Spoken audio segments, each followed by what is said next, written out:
くない？まあなんか適当に組み合わせや。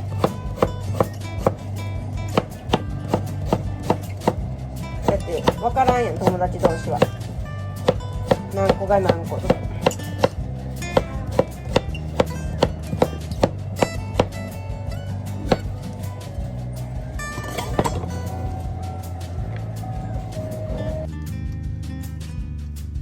このかぼちゃをどう調理しますか？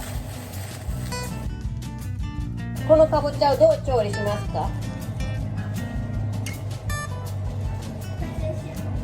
あとこのかぼちゃをどう調理しますか？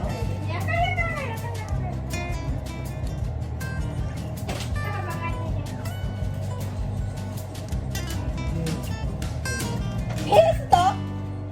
こんだけしかないのにどうすんの、そんなんして。そんなめんどくさいこと言うと。ペーストしてどないするの？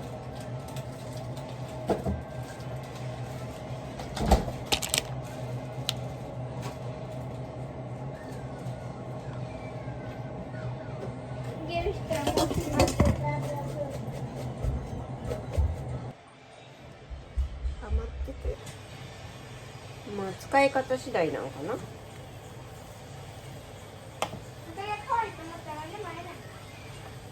まあね。これは11回戦。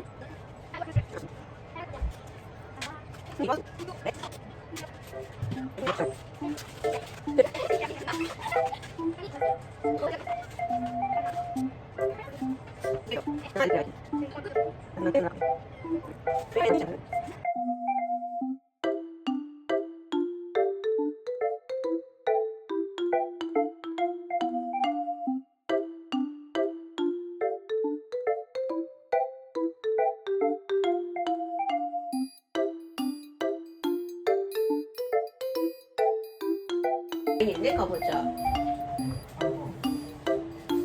半分っていうか、まあうちらにしたらちょっとしたっけ。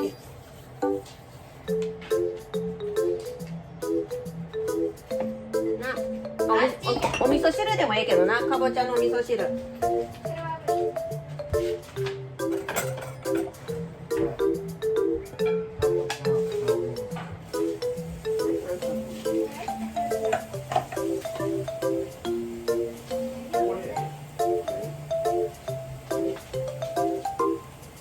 パパが作ってくれるということで置いときます。明日かぼちゃのムースで。